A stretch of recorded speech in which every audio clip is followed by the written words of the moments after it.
enwero m ike ịgbaghala onwe m enwero m ike ịgbaghala onwe m maka ife mere nwunye m mwe na-efili guilty na-achọ ka m nwụọ na ya mwesị ka nkọlụ unu ka unu gwa m ma m ekwesị ị na-efili guilty ka ọ na m ekwesịrị ị na-efili guilty. Ihe mere unu bụ na anụrụ m this lady o wee bata wee bụ na ọ maara anya biznes, ọ na-eme biznes na-alụ ọrụ mụnwa na-eme biznes na-alụ ọrụ anyị na-abọ wee bido wee chụba ọ sị m nne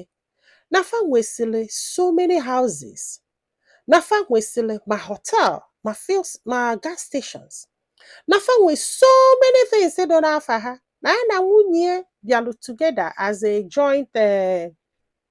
business owners ịghọtara na ọ sị m na fa nwesịrị ma farms ma moto na-agbalụ fa ịghọta na fa ji ego na o nwere fa ji ego eme ya na nwunye ọ sị m nne na fa mụtara ụmụ na-anọ ụmụ ịnọ ọ sị m na nwaanyị a wee na-enjoy etu fa si grow na-enjoy etu fa si grow ọ sị m nne ya wee nọgide wee nwee friend ịgbara friends ndị anụnwa na-eje akụ golf ịghọtara na ndị a na-eje akụ Saturday etu eyie short white and white je na-akụ na ọkwa etu afọ na ya na nwunye eso je kụọ first kụọ second na nwunye ya bụrụ mmadụ ịghọta na like anọkọsị aṅụ mmanya eme nke a mee nke a is not like na ọ da-abịa ọ na-abịa mana ya na-akpụ ya akpụ. Ọ sị m from there na-ebidokwa ịchụ nwaanyị ahụ ọ sị m nne ya na-achụ nwaanyị na-enjoy ya na-achụ nwaanyị na-enjoy ya life ụgbọ anyị isi koi ya fụnụrụ ụdị life dị otu na do very happy. Ọ sị m nne nye keep on doing this nwaanyị a wee malụ wee bido wee yọpịa wele aka nne ya ọnyacha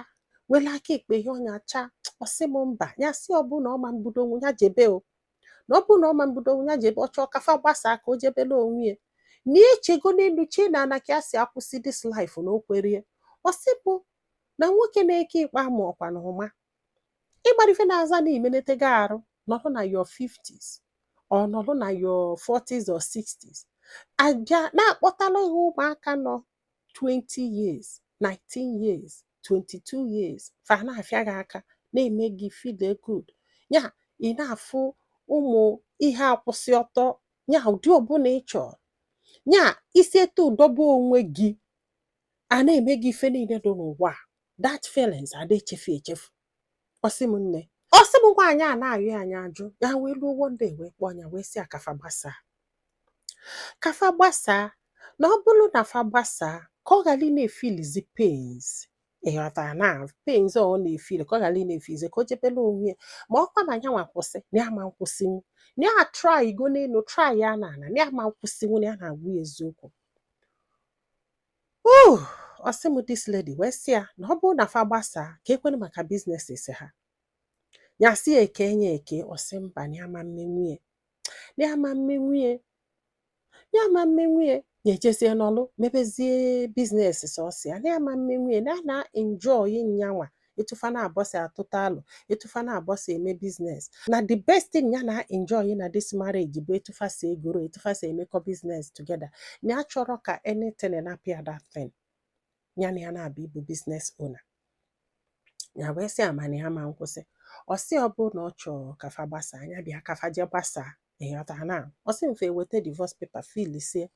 mana fa submitere ya submit ya the woman relaxzie ya bizielu nke na one of the house ya nwa bili nke na bizielu nke na one of the house ya obiri wute ụmụaka ya nwa bizie na guest ka ha na-akpọ dị ya ọkwa obi ebe a na-akpọ guest house or something ebe afọ ka bi ya na-emezi ife a na-eme na business fa ka dịkwa together so mana ya mụrụ na nwaanyị a emuvuru on ya mụrụ wee bụrụ na nwaanyị a na-aba ọ na-adagharị wee bụrụ na nwaanyị a sa akwa ka ọ na-ebe ọfịa ọ na-smile nyeche na omuvugo on ya wee bido na enjoy life ya na-akụziri onwe ọzọ na-ebugherizi ụmụ nwaanyị na-ebuzili ọ na-afịa na ada ezozili ezo because n'uche ewu na omuvugo on ya mara na ife a na-eme nwaanyị awụ the torture of her life ka a na-enye ya the worst of worst na life ya ka ya na-enye ya amara na o nwere ka ya si nwaanyị dị ya.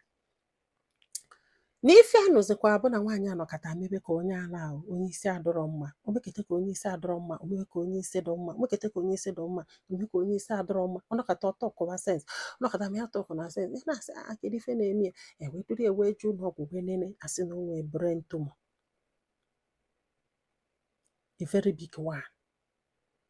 a very huge one.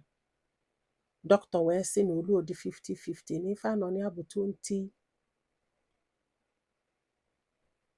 na-amago n'oke fọn. Sị m na ife agbujisie nya aka n'ụkwụ na ya mara ebe a ga-ebido, na ya mara ebe a ga-ebido.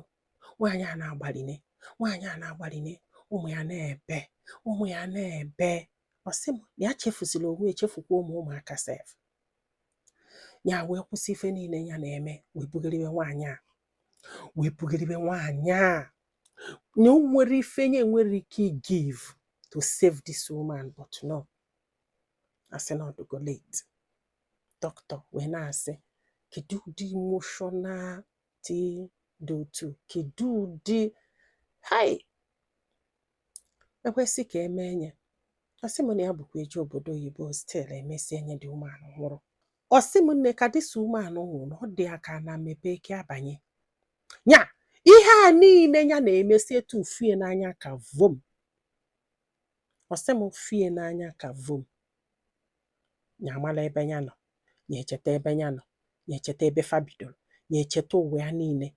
ife niile ya na-eche nwaanyị a, ife niile ya ji bụrụ mmadụ nwaanyị a, ebe ya bidoro nwaanyị a, ma mgbe e nwere ego, ma mgbe ya nwere ego, ma mgbe ya daa n'ọya, everything about this woman si etu ụkwụrụ ya n'iru.